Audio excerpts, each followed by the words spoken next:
Hello friends, my self Kaushik Mohanty. Welcome to our channel career definer. तो आज का जो हमारा टॉपिक है वो है रेशियो एंड प्रोपोर्शन, जो कि परसेंटेज के बाद क्वांटिटेटिव एप्टीट्यूड में सबसे इंपॉर्टेंट चैप्टर माना जाता है। तो बेसिकली अगर हम बात करें तो तीन सबसे इंपॉर्टेंट चैप्टर्स क्वांटिटेटिव एप्टीट्यूड के क्या क्या है। पहला है एवरेज, दूसरा है परसेंटेज और तीसरा है रेशियो एंड प्रोपोर्शन। सर ये इंपॉर्टेंट क्यों है? ये इंपॉर्टेंट इसलिए है क्योंकि बाकी जो भी आप एरिथमेटिक के चैप्टर्स उठा के पकड़ ले, for example time and work हो, टाइम एंड डिस्टेंस हो, कुछ भी आप उठा ले, तो वहां पे इन तीन वर्ड्स का जिक्र कहीं ना कहीं हुआ होगा। एक है रेशियो, दूसरा है एवरेज, तीसरा है परसेंटेज। तो ये रेशियो क्या है? Ratio is the relation between two or more similar kind of entities. Sir ये डेफिनेशन क्या है? मैथ्स में डेफिनेशन नाम का कुछ नहीं, बस एग्जाम्पल के तौर पे समझाते हैं। अगर दो या दो से ज्यादा चीजों के बीच में कुछ रिलेशन बनता है, उसी रिलेशन को रेशियो कहा जाता है। सर कैसा रिलेशन? अगर हम बात करें तो सपोज दो पर्सन है, एक है ए, दूसरा है सपोज बी। तो अगर हम बात करें तो दोनों के स्पीड्स की, ठीक है, तो अगर ए 7 किलोमीटर पर आवर में ट्रैवल करता है और बी 8 किलोमीटर पर आवर में ट्रैवल करता है, तो उनका जो स्पीड का रेशियो कितना आ गया आपके पास? 7:8। और इसका मतलब सर क्या है? इसका दो मतलब निकल के आता है। क्या? पहला ये है कि अगर ए 7 पार्ट स्पीड में ट्रैवल करता है तो बी 8 पार्ट स्पीड में ट्रैवल करता है। तो यहां पे हम ऐसा भी कह सकते हैं, तो रेशियो जब शुरू हुआ है, मैं डायरेक्ट पॉइंट पे आता हूं बिना किसी लेट किए, कि अगर ये 7 पार्ट्स का है और ये 8 पार्ट्स का है, अगर यही रिलेशन को रेशियो कहा जाता है, तो दो चीज सर क्या निकल के आता है? पहला चीज कि मैं एक पार्ट को एक्स एज्यूम कर लेता हूं। क्लियर है? अगर मैंने एक पार्ट को एक्स एज्यूम किया तो ए का स्पीड कितना होना चाहिए? 7 पार्ट होना चाहिए, मतलब कितना होना चाहिए? 7x होना चाहिए। और बी का स्पीड 8 पार्ट्स होना चाहिए, यानी कि कितना होना चाहिए? 8x होना चाहिए। यहां तक क्लियर है? ये है रूल नंबर 1, पहला चीज। अगर रूल नंबर 2 की बात करें तो रूल नंबर 2 भी सिंपल है। ये दो रूल हमें हर जगह यूज होगा कि हमें क्या दिया गया है कि the ratio of the between the speeds of A and B 7:8। मतलब क्या है? अगर मैं स्पीड ऑफ ए या स्पीड ऑफ बी के बीच में रिलेशन निकालूं तो वो रिलेशन कैसा बनता है? डिवीजन वाला बनता है। यानी कि सिंपल सा बात है, A:B का मतलब क्या होता है? A/B, जो मैं रूल 2 समझाने जा रहा हूं। तो speed of A by speed of B is equal to आपका कितना निकल के आएगा? 7/8। अगर इतना कॉन्सेप्ट क्लियर है तो आपको जो भी रेशियो के सवाल मिले, आप हमेशा रूल नंबर 1 से शुरू कर दीजिए, फिर जाके ले जाइए रूल नंबर 2 को। आपका सवाल ऑटोमेटिकली सॉल्व हो जाएगा। उससे पहले मैं थोड़ा समझा देता हूं ये प्रोपोर्शन चीज क्या है। प्रोपोर्शन तब आता है जब दो रेशियो बराबर हो। सर कुछ समझ नहीं आया? फॉर एग्जाम्पल अगर मैं बात करूं A:B एक रेशियो है और C:D दूसरा रेशियो है। अगर ये दोनों रेशियो इक्वल हो जाएंगे तभी हम कहेंगे कि ये जो चार एलिमेंट्स हैं वो प्रोपोर्शन में है। और जिस मोमेंट ये प्रोपोर्शन पे आ जाते हैं, इनके बीच में रिलेशन कैसा दिखने लगता है? A:B is proportional to C:D। यहां तक क्लियर है? और हमेशा याद रखिएगा, हम जब भी ऐसे कुछ प्रोपोर्शन की बात करते हैं वो डायरेक्ट प्रोपोर्शन होता है। इनवर्स प्रोपोर्शन के बारे में मत चाहिए। इनवर्स प्रोपोर्शन कहां आएगा वो बताएंगे बाद में। पहले direct proportion. Sir direct proportion का मतलब क्या है? आपने अभी कहा ना A:B is equal to C:D। इसका मतलब आप अगर देखें तो रूल नंबर 2 लगाइए। A:B को हम क्या लिख सकते हैं? रू A/B। सिमिलरली C:D को क्या लिख सकते हैं? C/D। और प्रोपोर्शन में होने के लिए दोनों रेशियो को क्या होना होगा? इक्वल होना होगा। अगर हम ऐसे देखें तो A/B is equal to C/D अगर हमारा आएगा, तो ये जो डायरेक्ट रिलेशन में हमेशा याद रखिए, अगर इसको मैं सिंप्लीफाई करूंगा, ये D इधर क्रॉस मल्टीप्लाई होने से ये क्या हो जाएगा? A into D is equal to क्या बराबर आ जाएगा? B into C.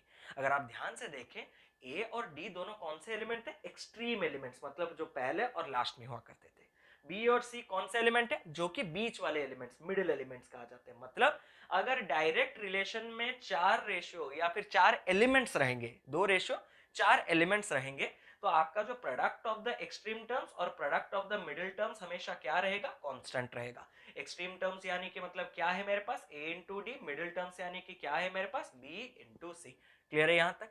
अगर हम एग्जाम्पल लें तो यहां पे आपको ऐसे सवाल पूछा जा सकता है, फाइंड द फोर्थ प्रोपोर्शनल। तो ध्यान से देखिएगा ये word, find the fourth proportional of 6:9 15 question mark. Clear है? 6:9 15, यहां पे 16 कर दीजिए। ठीक है, 6:9 16 क्वेश्चन मार्क। तो यहाँ पे ये जो एलिमेंट है, मुझे सबसे पहले बताइए ये जो प्रोपोर्शन है, प्रोपोर्शन का सिंबल ये है, इस प्रोपोर्शन में टोटल कितने एलिमेंट्स है मेरे पास? 4 एलिमेंट्स हैं। मुझे कौन सा एलिमेंट पूछा गया है? लास्ट वाला एलिमेंट पूछा गया है। लास्ट मतलब कौन सा होगा? वो फोर्थ प्रोपोर्शन होगा। तो उसको अगर आपको पूछा जाए तो आप डायरेक्टली ये रूल लगा सकते हैं। आपने सपोज ये फोर्थ एलिमेंट को x ले लिया, अगर ये डायरेक्ट रिलेशन में ऐसे प्रोपोर्शन के सिंबल में रहेंगे तो आपको पता है कि एक्सट्रीम टर्म्स का प्रोडक्ट और मिडिल टर्म्स का प्रोडक्ट क्या होने जा रहा है? सेम होने जा रहा है। तो आपका एक्सट्रीम टर्म्स यानी कि एक है 6, दूसरा है x, और यहाँ पे मिडिल टर्म यानी कि 9 इंटू 16। तो यहाँ पे अगर आप x निकालना है तो 9 इंटू 16 डिवाइडेड बाई ये कितना आ गया? 6। तो 3 में कैंसिल करने से 2, ये आपका आ गया 3, ये आपका आ गया 8 इंटू 3 यानी कि कितने के बराबर? 24 के बराबर। सर कुछ और मेथड है इसको समझाने के लिए? इसको समझाने के लिए दूसरा मेथड में जो बताऊंगा, देखिए 6:9, 16 समथिंग, ये प्रोपोर्शन में है। प्रोपोर्शन में रहने के लिए दोनों रेशियो को इक्वल होना चाहिए, मतलब इनके बीच में रेशियो अनुपात जो है, इनके बीच में भी रेशियो वही होना चाहिए। तो ये रूल थोड़ा ध्यान से देखिएगा। अगर मैं 6 और 9 को कैंसिल करूंगा 3 में, तो इनके बीच में रेशियो कितना आएगा? 2:3। यानी कि इनको भी अगर मैं कैंसिल करूं तो इनके बीच में भी रेशियो कितना आना चाहिए? 2:3। मतलब अगर ये 2 पार्ट का होगा तो ये डेफिनेटली 3 पार्ट का होना चाहिए। अगर 2 पार्ट बराबर 16 तो 1 पार्ट बराबर कितना आ गया? 8। 1 पार्ट बराबर 8 आ गया तो 3 पार्ट बराबर 8 इंटू 3 यानी कि कितना हो जाएगा? 24। हम सेम रिजल्ट पे पहुंच गए। तो इतना सर घुमा फिरा के ये प्रोडक्ट वाला चीज करने की क्या जरूरत थी? क्योंकि आपको कई बार एग्जाम में, एसएससी के एग्जाम में डायरेक्टली ये पूछा जाता है find the third proportional, find the mean proportional. तो यही सब के लिए मैंने ये वाला कॉन्सेप्ट क्लियर कर दिया। तो हमें अभी पता चल गया कि अगर 4 एलिमेंट रेशियो में रहेंगे तो आपका जो फोर्थ प्रोपोर्शनल है यानी कि जो डी, तो डी बराबर क्या आ जाएगा? B into C by A. Sir ये कैसे आ गया? क्योंकि ए इंटू डी, देखिए बस ऐसे लिख देते हैं, A into D is equal to B into C आना चाहिए। मुझे फोर्थ चाहिए मतलब डी चाहिए, तो फॉर्मूला क्या निकल के आ गया? बी इंटू सी बाई ए। ये रटने की बात नहीं है, सिर्फ समझने की बात है, ठीक है? लेकिन समझना ये नहीं है, समझना ये है जब आपको थर्ड प्रोपोर्शनल पूछा जाएगा, यानी कि a इज टू बी दिया गया है और ये वाला c, मतलब तीन एलिमेंट है, c 3 एलिमेंट है, c को आपको पूछा है, मतलब a और b दिया गया होगा और c पूछा होगा। सर ये कैसा है? प्रोपोर्शन के लिए तो 2 रेशियो चाहिए, 2 रेशियो के लिए 1 रेशियो में 2 एलिमेंट, तो टोटल तो 4 एलिमेंट होने चाहिए, 3 एलिमेंट कहां से आएंगे? जैसे कि आपको सवाल ऐसे दिया जा सकता है 6:9:? ठीक है, और सवाल में ऐसा लिखा गया होगा फाइंड द थर्ड प्रोपोर्शनल। तो ये रेशियो निकालने के लिए आपको क्या करना है? 3 एलिमेंट के बीच में प्रोपोर्शन क्रिएट करना है। क्रिएट करने के लिए आपका जो मिडिल टर्म है उनको स्प्लिट करना है, यानी कि b को इधर भी रखना है, b को इधर भी रखना है, यानी कि b जितना रेशियो a के साथ यहाँ करेगा उतना ही रेशियो c के साथ यहाँ करना होगा, तभी जाके ये एलिमेंट क्या होंगे? प्रोपोर्शन में आएंगे। तो अभी आपके पास 4 एलिमेंट हो गए, यानी कि एक्सट्रीम टर्म्स का प्रोडक्ट जो होगा मिडिल टर्म्स का प्रोडक्ट वही होगा। यानी कि अब मैं बता सकता हूं कि a इंटू सी बराबर क्या होगा? b into B. या फिर मैं ऐसे भी कह सकता हूं a into C is equal to B square. मुझे थर्ड वाला एलिमेंट चाहिए क्योंकि मुझे थर्ड प्रोपोर्शनल ही पूछता है बार बार। तो यहाँ पे c बराबर आपका कितना आ जाएगा? बी स्क्वायर बाई ए। तो यहाँ पे अगर हमने इसको x ले लिया तो x बराबर आपका क्या होता है? B square by A. B square यानी कि ये वाला b, ये है a, तो बी स्क्वायर यानी कि 9 इंटू 9 डिवाइडेड बाई ये कितना हो गया? 6। तो यहाँ पे अगर आप कैंसिल करेंगे जो भी आंसर आएगा वो डेफिनेटली क्या आएगा? आपका थर्ड प्रोपोर्शनल आएगा। यहाँ तक क्लियर है? लेकिन सवाल में कई बार आपको पेचीदा कर देता है, क्या? आपको मीन प्रोपोर्शनल पूछ लेता है। मीन प्रोपोर्शनल सर क्या है? इसको समझने के लिए हमारा फोर्थ और थर्ड प्रोपोर्शनल का कॉन्सेप्ट क्लियर होना चाहिए, फिर मीन प्रोपोर्शनल कुछ भी नहीं है। यानी कि ऐसा पूछा जाता है find the mean proportional of a is to b। Sir ये मीन प्रोपोर्शनल क्या है? Suppose x is the mean proportional. ये मीन प्रोपोर्शनल का काम क्या है? एक ऐसा एलिमेंट मुझे चाहिए जो a और b के बीच में आ जाने से वो जो 3 एलिमेंट हो जाएंगे वो प्रोपोर्शन में रहना चाहिए। मतलब अगर x को मैं a और b के बीच में इंसर्ट कर दूं, मुझे ऐसा एलिमेंट चाहिए, तो ये 3 आपके क्या होने चाहिए? प्रोपोर्शन में रहने चाहिए। तो प्रोपोर्शन में रहने के लिए आपको फिर 3 एलिमेंट के लिए पता है x को स्प्लिट अप करना है, मतलब x a के साथ यहाँ पे जो रेशियो करेगा यहाँ पे b के साथ वही रेशियो करेगा, तभी जाके ये 4 एलिमेंट प्रोपोर्शन में होंगे। और वहां पे आपको पता है कि एक्सट्रीम टर्म्स का प्रोडक्ट और मिडिल टर्म के प्रोडक्ट्स क्या होने जा रहे हैं? सेम होने जा रहे हैं। यानी कि यहाँ पे आ गया x square is equal to ab, और x जो मेन प्रोपोर्शन है वो हो गया आपका रूट अंडर ऑफ ab। यहाँ तक क्लियर है? तो अभी अगर आपको पूछा जाए find the main proportional of 4:9, find the mean proportional of 4:9।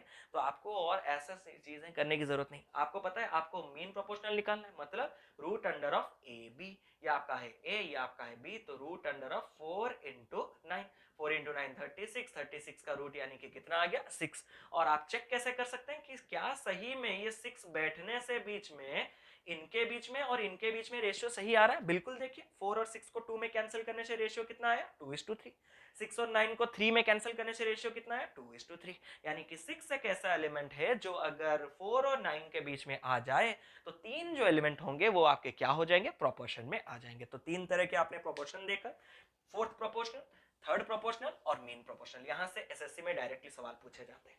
और सर क्या हो सकता है, और देखिए एलिमेंट के बीच में रेशियो और प्रोपोर्शन को गया। अब और कुछ तरह के इंपॉर्टेंट रेशियो में आ जाते हैं। कई बार आपको ऐसा रिलेशन देता है, आपको A:B क्वेश्चन में दे देता है, B:C क्वेश्चन में दे देता है और A:B:C पूछ लेता है। यहां तक क्लियर है? A:B, B:C देता है और A:B:C। मैं डायरेक्टली आपको बताऊंगा कैसे करना है। फॉर एग्जाम्पल अगर A:B आपका 2:3, B:C आपका सपोज 4:5, इजी आसान नंबर ले लीजिए। क्लियर है? अब आपको A:B:C के बीच में रिलेशन निकालना है। A:B 2:3 का मतलब मैंने पहले ही क्लियर कर दिया था, क्या कि A अगर 2 पार्ट्स का होगा तो B कितने पार्ट्स का होना चाहिए, 3 पार्ट्स। B:C यानी कि B अगर 3 पार्ट्स का होगा तो B अगर 4 पार्ट्स का होगा तो C 5 पार्ट्स का होगा। यहां तक रिलेशन क्लियर है? अब मुझे A:B:C के बीच में रेशियो चाहिए। सर ऐसा कैसे होगा? आपको कुछ नहीं करना है, AB 2:3, आपको बस A और के नीचे 2, B के नीचे 3। क्यों? क्योंकि A 2 होगा तो B 3 ना। लेकिन फिर और एक पता है, B 4 होने से C 5 होगा, तो यहाँ पे B 3 है तो मुझे और एक बार लिख देना है कि ये 4 ही आपका हो गया 5। यहाँ तक क्लियर है? और एक एग्जांपल लेके समझाएंगे, लेकिन इसको भी समझिए थोड़ा ध्यान से, ठीक है? यहाँ पे अगर मुझे तीनों के बीच में रेशियो निकालना है तो देखिए ये जगह कभी खाली नहीं रहनी चाहिए। जैसे कि अगर इसको मैं बॉक्स में बना दूं तो ये कोई भी बॉक्स आपका खाली नहीं रहना चाहिए, लेकिन दो बॉक्स आपके खाली हैं, उनके जगह क्या कीजिए, उनके लेफ्ट राइट देखिए, आजू बाजू सिर्फ और सिर्फ लेफ्ट राइट, ऊपर नीचे देखने की जरूरत नहीं, लेफ्ट और राइट। अगर लेफ्ट और राइट में कोई एलिमेंट है डायरेक्ट उनको बैठा दीजिए। फॉर एग्जाम्पल इसके राइट में तो कोई नहीं है, लेकिन लेफ्ट में एडजेसेंट में कौन है 3, बैठा दीजिए। इसके इधर तो कोई नहीं है, लेकिन इसके बाजू में कौन है 4, बैठा दीजिए। अब क्या कीजिए, सारे के सारे नंबर्स को मल्टीप्लाई कर दीजिए वर्टिकली। 2 × 4 आ गया आपका 8, 3 × 4 आपका आ गया 12, 5 × 3 आपका आ गया 15। तो आपका रेशियो A:B:C कितना आ गया 8:12:15। सर ये कैसे आप गारंटी दे सकते हैं कि यही रेशियो सही है? सही या गलत जानने के लिए ये आपका A:B:C आ गया ना। तो देख लीजिए A:B को अगर मैं 4 में कैंसिल करूंगा, 4 में, तो ये रेशियो कितना निकल के आता है 2:3। Condition satisfied. B:C जो कि 12:15 है, उनको अगर मैं 3 में कैंसिल करूंगा तो 3 में कैंसिल करने से 3 × 4 12, 3 × 5 आ गया 15, यानी कि 4:5, जो कि ये कंडीशन सेटिस्फाई हो गया। मतलब ये तो कंफर्म है कि 8:12:15 is going to be my correct answer. यहां तक क्लियर है? दूसरा सवाल जो यहां से निकल के आता है वो है कि अगर AB इतना है, BC इतना है, तो A:C कितना आएगा? ठीक है, A:C मतलब क्या, A और C के बीच में रिलेशन। मुझे पता है कि A अगर 8 पार्ट्स का होगा तो C को डेफिनेटली कितने पार्ट्स का होना है 15। तो इनके बीच में रेशियो कितना आ जाएगा 8:15। यानी कि अगर आप एक बार A:B:C निकाल दें तो आपको और A:C अलग से निकालने की जरूरत नहीं, एक ही बार में आपका आंसर आ जाएगा। लेकिन कई बार ये तो बहुत इजी हुआ आपको समझाने के लिए, वही एग्जाम्पल जिन लोगों को समझ नहीं आया दोबारा देखिए, और एक एग्जाम्पल लेके समझा रहे। सवाल आपको इतना इजी कभी नहीं देगा, आपको ऐसा दे सकता है A:B सपोज है आपका 7:8, B:C सपोज है आपका 5:3, C:D आपका है सपोज 2:4 सपोज ये 5, और D:E सपोज आपका दिया गया है 4:3। क्लियर है? बड़े नंबर्स नहीं ले रहे, यहां तक क्लियर है? सर इसको कैसे सॉल्व करें? सर इसको सवाल तो पहले लेने A:B:C:D:E ये आपको पूछ सकता है। और दूसरा सवाल आपको क्या पूछ सकता है A:E, very important, very important, A:E। इसका कुछ और नेम भी है वो बताएंगे। तो आपको इतना तो क्लियर हो गया होगा कि सर अगर हम एक बार में A:B:C:D:E निकाल दें तो ये A:E मेरे लिए कोई भी बड़ी बात नहीं होगा। तो आप सीधा क्या कीजिए, AB के बीच डाल दीजिए अंदर 7:8। कई बार आपको एग्जाम में ऐसे घुमा के दे सकता है कि क्या A:B दिया होगा, दूसरा यहाँ पे क्या दिया होगा C:B दिया होगा आपको 3:5। लेकिन आपको क्या करना है, सीक्वेंस को मेंटेन करना है। आपने सीक्वेंस क्या लिया है, ए बी सी डी, मतलब ए बी, फिर क्या आना चाहिए, बी सी। आपका अगर सी भी दिया गया होगा तो सी 3 पार्ट्स होने से बी 5 पार्ट्स ना, तो बी इज टू सी कितना आ जाएगा, 5:3। ये आप अपने आप कर सकते हैं, लेकिन ये सीक्वेंस मेंटेन करना चाहिए, ठीक है। तो बी सी के अंदर मैं डालूंगा क्या, इसको ना डाल के क्या डालूंगा, 5:3। पहले बॉक्स बना दीजिए, आपके लिए इजी होगा, ठीक है। फिर सी डी के अंदर आप क्या डाल देंगे, 2 5, और डी ई के अंदर क्या डाल देंगे, 4 3। यहां तक क्लियर है सर। यहाँ पे तो मतलब बहुत सारे जगह आपको ये भरे हुए हैं, मतलब खाली पड़े, सबको भर दीजिए। आपको भरने का एक ही लॉजिक बताया था, आजू बाजू राइट लेफ्ट कुछ भी नंबर है डाल दीजिए। यहाँ पे जितने भी यहाँ पे तो कुछ नहीं है, लेकिन यहाँ पे देखिए इसके राइट में नहीं है, लेकिन इसके लेफ्ट में क्या है, 8, तो यहीं से सिलसिला शुरू कीजिए। अब इसके लेफ्ट में कौन है, 8 डाल दीजिए। अब इसके लेफ्ट में कौन है, 8 डाल दीजिए। अब इसके लेफ्ट या राइट में कौन है, 3 है, 3 डाल दीजिए। यहाँ पे क्या डाल दीजिए, 3 डाल दीजिए। यहाँ पे राइट में कौन है, 5, 5 डाल दीजिए। यहाँ पे लेफ्ट में कोई नहीं है, राइट में क्या है, 2। यहाँ पे लेफ्ट में नहीं है, राइट में क्या है, 2। यहाँ पे क्या डाल देंगे, 5। मेरे ख्याल से क्लियर हो गया होगा, सब जगह क्या डाल देंगे, 4 4 4। अब आपको a to b to c to d to e निकालने के लिए सारे मल्टीप्लाई, 7 into 5 35 into 2 70 into 4 कितना आ गया आपका, 280। 8 into 5 40 into 2 80, 80 into 9 720, 8 into 3 24 into 2 48 into 4 196, 8 into 3 24 into 5 120 into 4 480, 8 into 3 24 into 5 120 into 3 आपका आ गया 360। लेकिन ये आपका लीस्ट फॉर्म नहीं है, रूल नंबर 3।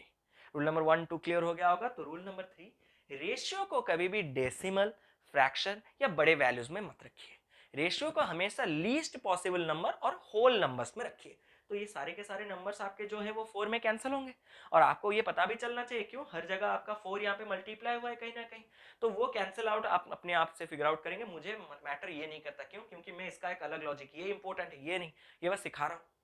तो अगर इसको मैं सारे के सारे नंबर्स को 4 में कैंसिल करूंगा, तो 4 में कैंसिल करने से आएगा 70, या आपका आएगा 180, या आपका आएगा 49, या आपका आएगा 120, या आपका आएगा 90। अब और कोई नंबर कैंसिल नहीं होंगे, तो आपका जो लीस्ट रेशियो आ गया ये कितना आ गया, 70:80। और एक बार लिख देते हैं ऊपर, 70:180:49:120:90। ये किसके बीच में आया रेशियो, A:B:C:D:E। अगर आपको सवाल में ऐसा ना पूछ के A:E पूछता तो आपने ये निकाल दिया, तो आपका A अगर 70 पार्ट्स का होगा तो E कितने पार्ट्स का होना चाहिए, 90 पार्ट्स। तो आपने डाल दिया 70:90, 0 0 कैंसिल किए, क्योंकि क्या रहना चाहिए रूल नंबर 3 के हिसाब से, लीस्ट फॉर्म। तो आपका रेशियो कितना आ गया, 7:9। ये इंपॉर्टेंट है, लेकिन ये इंपॉर्टेंट अब नहीं है, अब आपको बताऊंगा क्यों इंपॉर्टेंट है।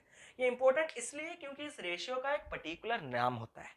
यहाँ पे अगर ध्यान दे, ए ई सिलसिला ए से शुरू हुआ था, एंड कहाँ पे हुआ था, ई पे। तो बिना A:B:C:D:E निकाले क्या सर मैं ये A:E 7:9 निकाल सकता हूँ, डेफिनेटली निकाल सकते हैं। इसी चीज को क्या कहा जाता है, कंपाउंडेड रेशियो। दो डेफिनेशन है, पहला डेफिनेशन ध्यान से सुनिए। अगर आपको जो भी रेशियो सीक्वेंस में दिए गए हैं उन सारे के सारे अगर रेशियो को आप मल्टीप्लाई कर देंगे, जो रेशियो आएगा उसी को कंपाउंडेड रेशियो कहा जाता है।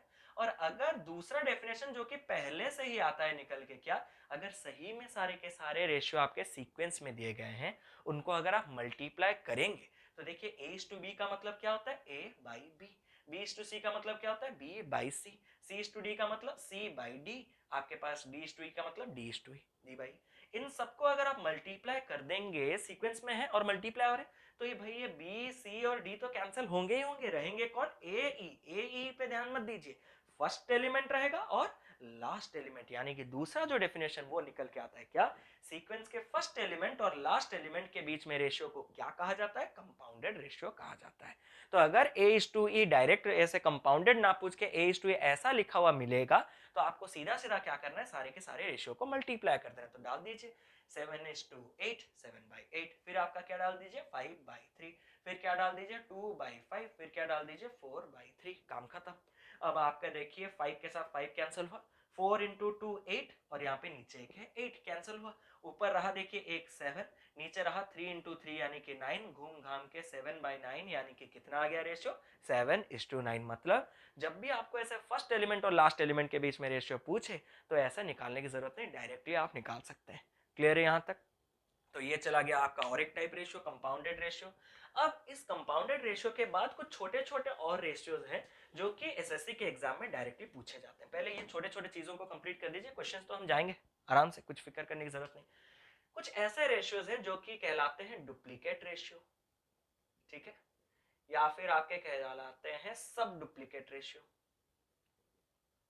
या फिर ट्रिप्लीकेट रेशियो, तीसरा सब ट्रिप्लीकेट। ये तीन चीजें हैं। कंपोनेंडो डिविडेंडो के बारे में अभी मत जाइए, वो कंफ्यूजन होगा, वो बाद में कभी एक क्वेश्चन के थ्रू क्लियर करवा देंगे, ठीक है। तो अभी ये जो रेशियो है वो क्या है, अगर आपको एक गिवन रेशियो दिया जाए, आपको एक गिवन रेशियो दिया गया है A:B, ये ध्यान दीजिए, मतलब कोई भी रेशियो आपको A:B गिवन है तो उसका डुप्लीकेट रेशियो क्या होगा, A²:B², ठीक है। उसका सब डुप्लीकेट रेशियो क्या होगा, जैसे कि डुप्लीकेट में स्क्वायर होगा, सब डुप्लीकेट में स्क्वायर रूट होगा, मतलब square root of square root of B। Triplicate में क्या होगा, डुप्लीकेट में डबल मतलब स्क्वायर, ट्रिप्लीकेट में ट्रिपल मतलब क्यूब, यानी कि A3:B3। और सब लग गया तो मतलब क्या करना है, cube root of cube root of B। यहां तक क्लियर है। तो अगर आपको एक एग्जाम में सवाल ऐसा देखने को मिल जाए कि 4:9 का ट्रिप्लीकेट रेशियो कितना होगा, तो आपके दिमाग में सिर्फ इतना आना चाहिए, ट्रिप्लीकेट यानी कि ट्रिपल, ट्रिपल मानिए कि क्यूब, तो क्यूब कर देंगे सिर्फ किसका, 4³ 9³। अगर आपको याद होगा 4³ 64, 9³ यानी कि कितना होता है 729, ये आपका आ गया ट्रिप्लीकेट रेशियो। और इस रेशियो का अगर आपको सब ट्रिप्लीकेट पूछता तो सब ट्रिप्लीकेट यानी कि आपको क्या करना पड़ता है, उनका क्यूब रूट, तो cube root of 64 cube root of 729 कर देते, तो घूम घाम के आप ओरिजिनल रेशियो कहां तक पहुंच जाते, 4:9। इसी तरह डुप्लीकेट और सब डुप्लीकेट का एग्जाम्पल आप खुद ही बना सकते हैं। क्लियर है यहां तक। अगर इतना क्लियर हुआ तो कुछ और इंपॉर्टेंट, चलिए सपोज आपको रेशियो में बांटना भी सिखा देते हैं कि रेशियो में कैसे बांटा जाता है। कि सपोज आपको दे दिया गया है कि 72,900 एक आदमी के पास है, एक आदमी है, सपोज एक आदमी है, उसके पास टोटल कितना है 72,900। उसके तीन बच्चे हैं, एक है ए, दूसरा है बी और तीसरा है सी, ठीक है। उनके बीच में इस अमाउंट को आपको 2:3:4 रेशियो में बांटना है। यहां तक क्लियर है। तो आप कैसे बांटेंगे, तो अगर आप ट्रेडिशनली फॉलो करेंगे, हम भी ट्रेडिशनली फॉलो करेंगे, बस थोड़ा एडवांस ट्रेडिशनल, लेकिन अगर प्योर ट्रेडिशनल में हम फॉलो करेंगे तो हमने कहा था कि ए को अगर 2 पार्ट मिलेगा तो बी को 3 पार्ट, यानी कि सी को 4 पार्ट। तो सवाल डायरेक्ट कर दीजिए, ए अगर लेगा 2x तो बी लेगा 3x, सी लेगा 4x। ट्रेडिशनली ये हमेशा याद रखिए, इसे कभी मत भूलिए। तो ए बी सी के बीच में ही ये सारे पैसे बांटे जाएंगे ना, मतलब ए को जितना मिलेगा, बी को जितना मिलेगा, सी को जितना मिलेगा, मिलाने से आपका कितना आना चाहिए 72,900, यानी कि A plus B plus C is equal to 72,900, यानी कि 2x plus 3x plus 4x is equal to आना चाहिए 72900। तो यहाँ पे आपका आ गया 9x बराबर 72900 और x बराबर आपका आ गया 8100। यहाँ तक क्लियर है, 8100। अगर x आ गया 8100 तो a को आपने कितना एज्यूम किया है 2x, यहाँ पे देख सकते हैं, तो यहाँ पे आ गया 2 into 8100 is equal to 16200। b को हमने कितना एज्यूम किया है 3x, यानी कि 3 into 8100 यानी कि 24300। और c को हमने 4x एज्यूम किया है, यानी कि 4 into 8100 जो कि आएगा 32400। यहां तक क्लियर है। तो रेशियो में बांटना भी सीख गए, लेकिन ध्यान दीजिएगा जब आप ऐसे बांट रहे हैं तो इसको ओरली करने की कोशिश कीजिए, मतलब डायरेक्ट स्टेप पे आने की कोशिश कीजिए, स्टेप डायरेक्ट, ये टोटली वेस्ट है कंप्लीट। आप क्या कीजिए, ये 2 3 4 मतलब कुल मिला के 4 3 7 2 9 पार्ट में बांटने। अगर 9 पार्ट बराबर आपके आगे 72900 तो एक पार्ट बराबर वही आएगा आपका कितना 8100। और अगर एक पार्ट बराबर इतना आएगा तो 2 पार्ट इंटू 2, 3 पार्ट इंटू 3 और 4 पार्ट इंटू 4। ऐसे करके भी आप सॉल्यूशन निकाल सकते हैं। क्लियर है यहां तक। तो अभी चलते हैं कुछ और इंटरेस्टिंग चीजों पे।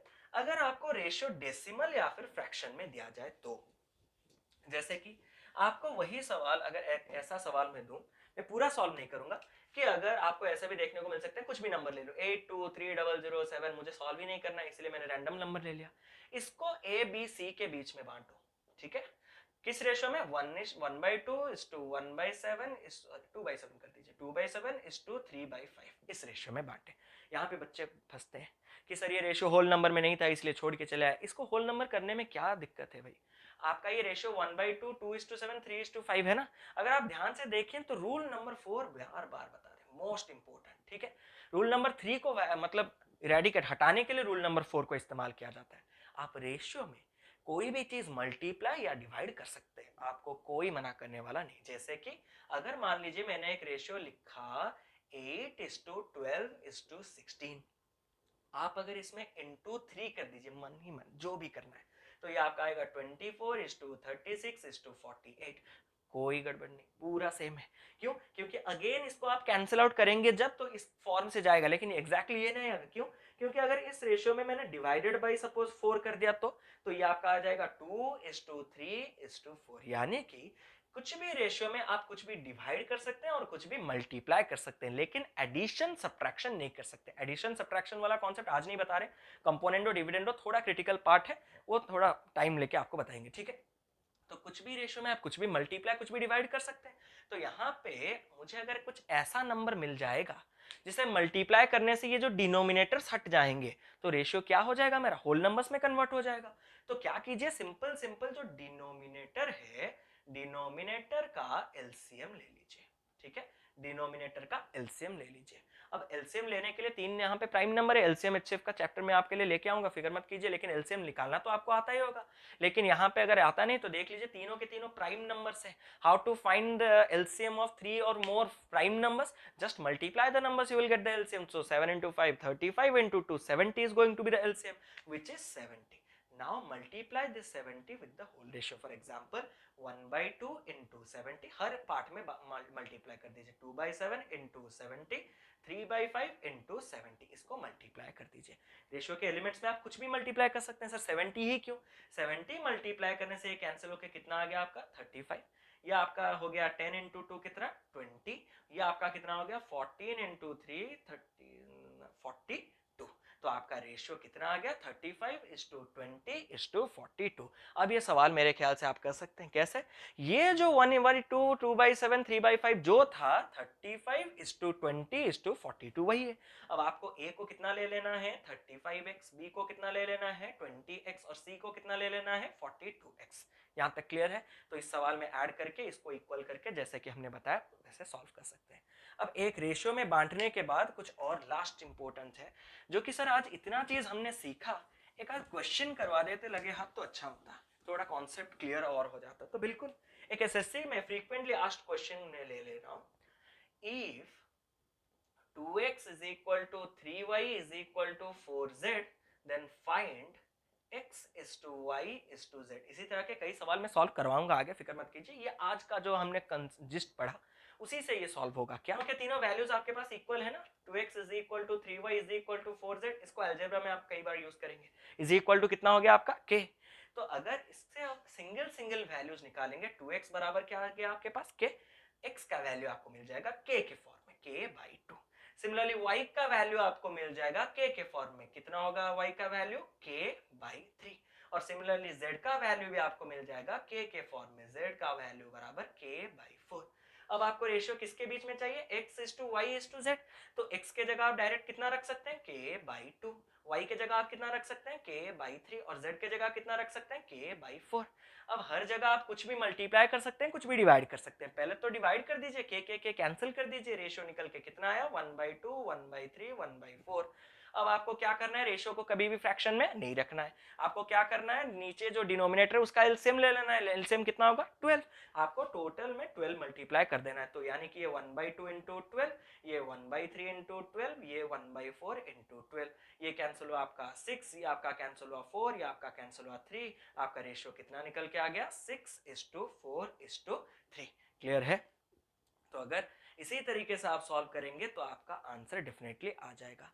तो उम्मीद है आज जितना हमने रेशियो का कॉन्सेप्ट, जितने डेफिनेशन, जितने छोटे छोटे चीजें हो सकते हैं रेशियो के बन सकते हैं, वो सारे के सारे क्लियर किया। और ये रूल नंबर 1 2 3 4 वीडियो को और एक बार जाके देखिए, ताकि नेक्स्ट क्लास में मैं आपको रेशियो के कुछ बेसिक लेवल के क्वेश्चन पहले स्टार्ट करूंगा, फिर आपको एडवांस लेवल में डिफिकल्ट लेवल पे लेके जाऊंगा। और वंस आपका रेशियो खत्म होते ही आपका वो जो चला आ रहा था सिलसिला मेन लेवल्स के क्वेश्चन, उसमें भी आपको सॉल्व करने में कोई दिक्कत नहीं रहेगा, क्योंकि ज्यादा क्वेश्चन में हम रेशियो का लॉजिक यूज करने वाले हैं, टाइम एंड डिस्टेंस हो, टाइम एंड वर्क हो, वहां पे रेशियो इस्तेमाल करने वाले हैं। और रहा बात डेटा इंटरप्रिटेशन, तो डेटा इंटरप्रिटेशन में एवरेज परसेंटेज रेशियो इंपॉर्टेंट है। तो हमने एवरेज और परसेंटेज पहले ही कंप्लीट कर लिया था, रेशियो कंप्लीट कर लेंगे तो डेटा इंटरप्रिटेशन भी ऑटोमेटिकली कंप्लीट हो जाएगा। तो चलिए इंतजार कीजिए नेक्स्ट क्वेश्चन वाले पार्ट का। तब तक के लिए कीप लविंग, कीप सपोर्टिंग।